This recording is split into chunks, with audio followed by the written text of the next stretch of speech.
There's a particular kind of business owner that I want to talk to today, and she is doing somewhere between 2 and 10 million in revenue, and the business works. So from the outside, it looks like she has arrived, right? And she's been more tired than she has ever been in her entire life. Now, here's the problem. Every other coach in her feed is telling her the same 3 things. You need better systems, you need to delegate more, you need to work on your money mindset. And the problem is she's tried all of it. She's hired the bookkeeper. Heck, she may even have hired a CFO at this point. She has read the books, she has done the breath work, and she is still the only person in the room who can actually see her business. She is still the bottleneck. She's still up at 2 a.m. running numbers in her head that nobody else in the company knows even exist. If that is you, I want to tell you what I think is actually going on, because I don't think your problem is mindset. I don't think your problem is systems. I think you are running the wrong engine. And nobody has told you that, because nobody in your feed is looking at the structural problem that you're sitting in. They're looking at the feeling that you're having about it. So today I want to look at the structure, and I want to look at the 3 questions that you can run on your own business by the end of this episode that will tell you exactly which engine you're running and exactly what it's costing you to keep running it. Okay, so if that sounds like you, then welcome to this episode of the Sallie Ogden Show. I'm Sallie, and I am so glad you're here. Let's get ready to go further.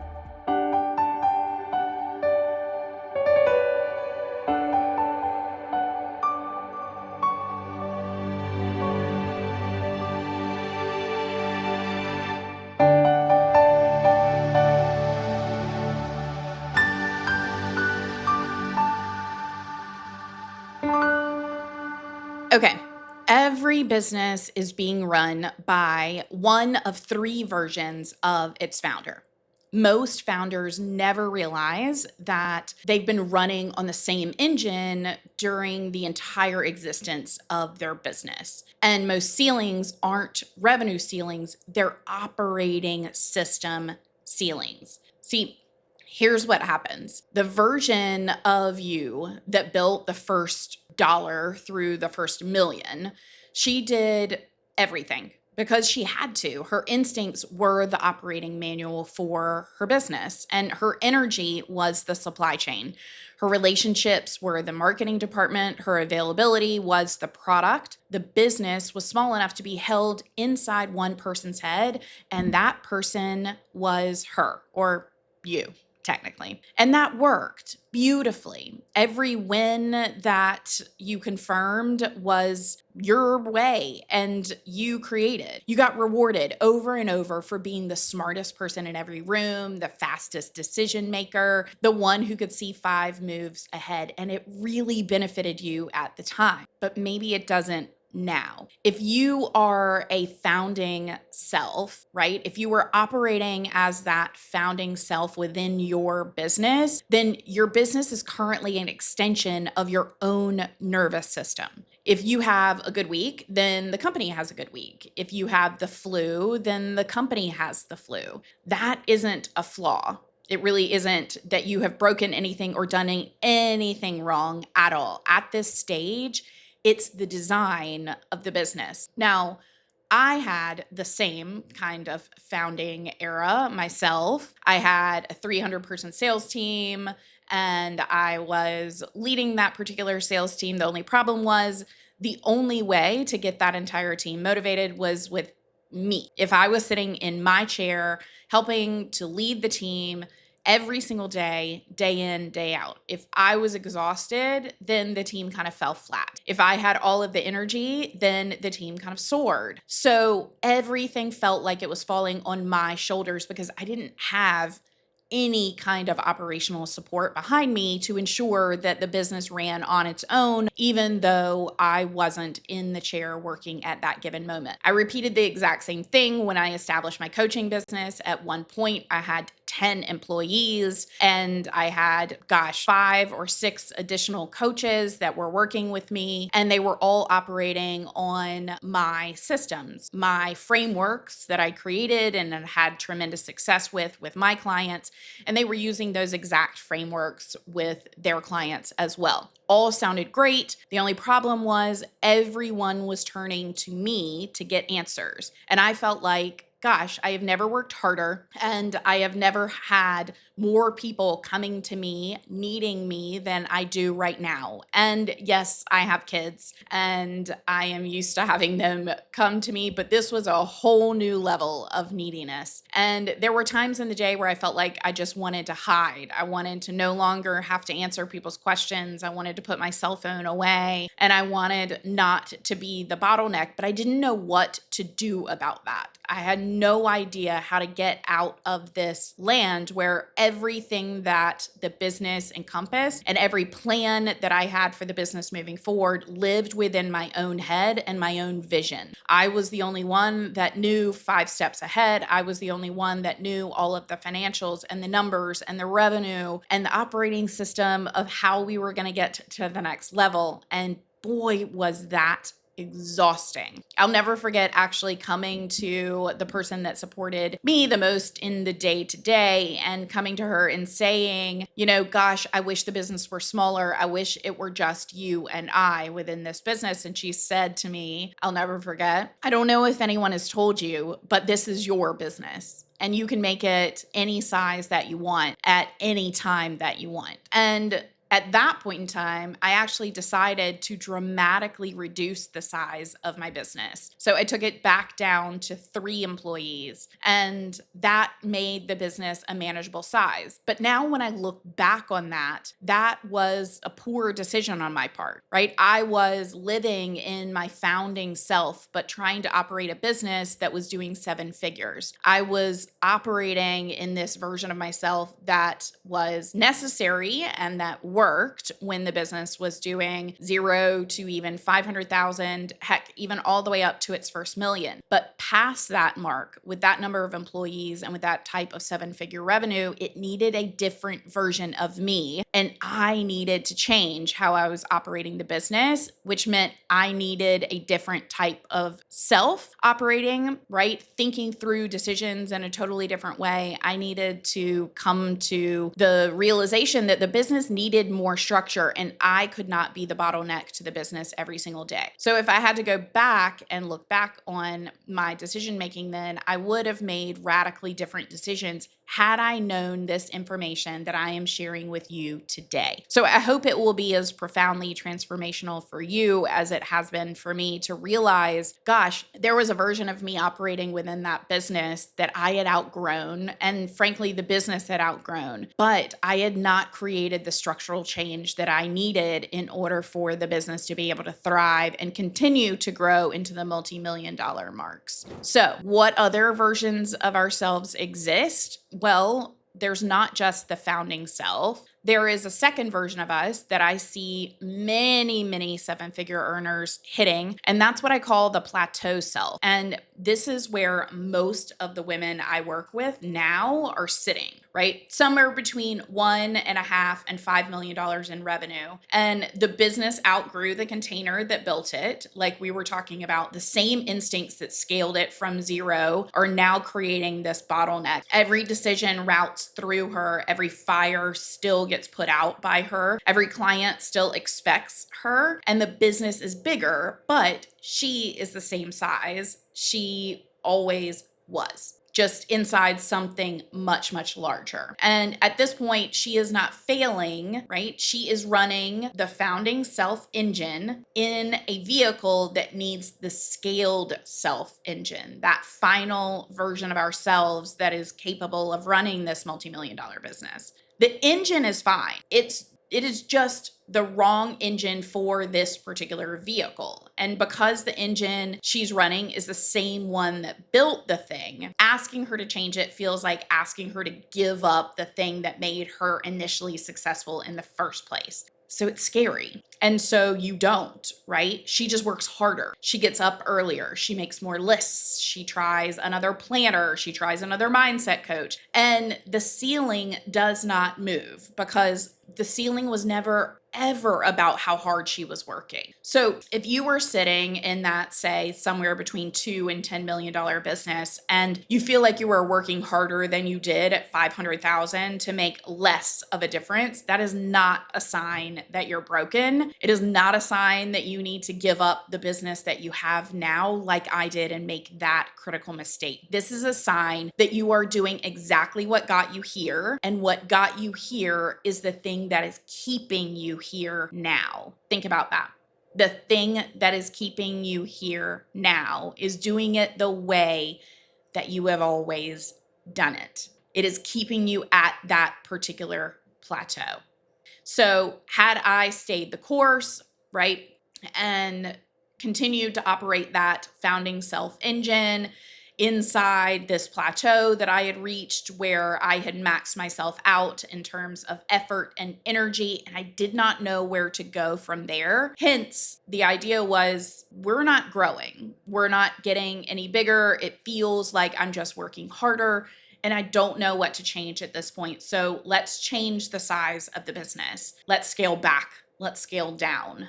And again, that is what many, many female entrepreneurs do. And it is why I wanted to create this vision for you of how these three different versions of yourself exist, and that your entire job as a founder is really to flow through these three different versions of yourself, right? From the founding self, and then you typically hit that plateau self, and then you move into what I refer to as the scaled self. And this is the version of yourself that runs a $3 million business as a $3 million business. She is not in every conversation, right? She is not the one who can see the whole entire staircase. The operating system has moved out of her head and into the structure of the business itself. And so her role has changed from operator to architect. Here's the part that nobody told her. The transition from founding self to scaled self is not a personality change. It's a job change. The founding self is the operator. The scaled self is the architect. And you cannot be both at once. And nobody warned her when she crossed, say, $2 million in revenue that, and it can be any one of those revenue marks, that she was being quietly asked to take on a different job inside her own company. Yes, an entirely different job. So most founders never make the transition. They stay in the operator while the business is actually demanding you to become that architect. And the result is this plateau self. Not because that you are incapable, not because I was incapable back then, but because you're technically doing two jobs and getting paid for one. And that is what is exhausting. Two jobs, one person, and yet the business is not growing at the rate at which you know that it should. So what's the problem? Like, what is it actually costing the business when you continue to operate in this way?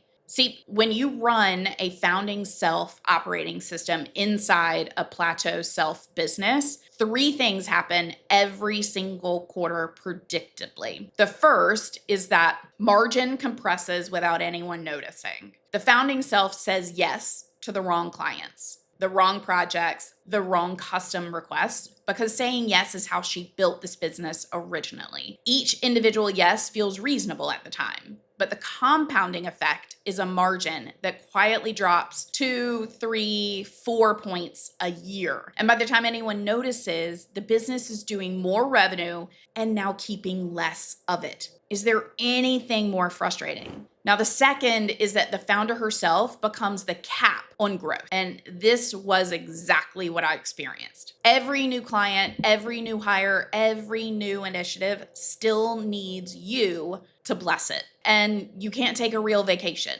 You can't get sick. You can't step away long enough to think strategically because you are the strategy. And strategy is happening in your head in real time every day with no documentation. Feels real, right? I know that hits home for a lot of you. It certainly still even hits home for me realizing all of the mistakes I made, or let's not call them mistakes, actually. Let's just call them lessons that I learned along the way. Because without them, I wouldn't be able to even give you this information and realize, right, the path that I was on unbeknownst to me. And hopefully the path that I can get you off of. Okay, the third is the one most founders never name out loud. The business stops being interesting to you. Not because she fell out of love with the work, because she is doing the same job she was doing at $500,000, except the consequences are bigger. The team is bigger, and the loneliness is bigger. That is not burnout. That is misalignment between the job the business needs done and the job you are doing. That burnout feeling is real. And it is so frustrating. And you feel like you have fundamentally built a business maybe you don't like anymore. But that is not true. That is not what is happening. None of this means, in fact, the business is broken. It means the business has outgrown the operating system that it was launched with. That is the most common cause of ceiling in a $2 to $5 to $10 million company. And it's almost never named because it is not visible oftentimes from inside the business. Just like I couldn't see it. I couldn't see, oh, wait a minute, it's the operating system, right? It's the way that I am running this company. From inside it, I felt as though feelings were dictating. I felt as though I was making errors and that what I had created was no longer fulfilling to me. So I wanted to bring it back to the version of me that did find the business fulfilling. And that was the version of me that had a smaller business. So you're probably beginning to see, if you feel tempted to ever, I call it, pull the eject button, right? And that's oftentimes when I'm either at Starbucks or Chick-fil-A. Don't ask me why, but one of the two.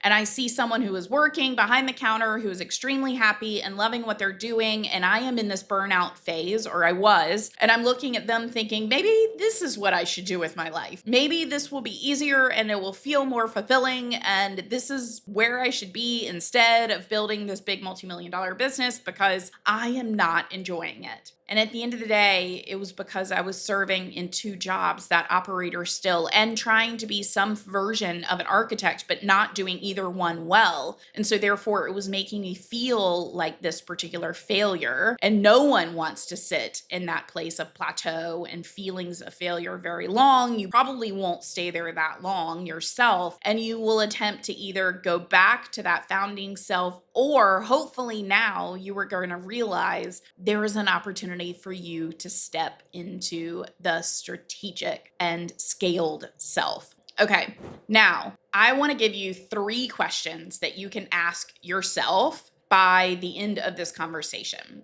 And they are not feelings questions. They are structural ones. As you can tell, we are going deep on structure today. And they will tell you with more precision than almost anything else which engine you are running right now. So question 1, this is the decision question. So I want you to look at the last 30 days in your business. Count the decisions that have been made. How many of them could only have been made by you? If the answer is more than 10% of the total decisions, you are still operating as the founding self. The job hasn't changed. The business got bigger and you are still the full-time operator. And that is not, again, a moral failing. It is a job description that has not been updated since the day you started, right? Do the math in your head for a moment and think about what percentage of decisions relied entirely on you. Do that math and write it down. Take that time so that you can understand exactly where you are. Question 2 is the visibility question. Is there any number in your business, margin, retention, average order value, churn, pipeline, that you cannot say out loud right now without looking it up? I bet there are a lot. In my work, I have worked with hundreds now of founders that are in this revenue range, and rarely, if ever, are they capable of mentioning those out loud without looking them up, without actually having me guide them on how to look them up. So if the answer is yes, you do not have a scaled self-operating system. You have a founding self-operating system that you are pretending is structural. And it's a hard truth to come to.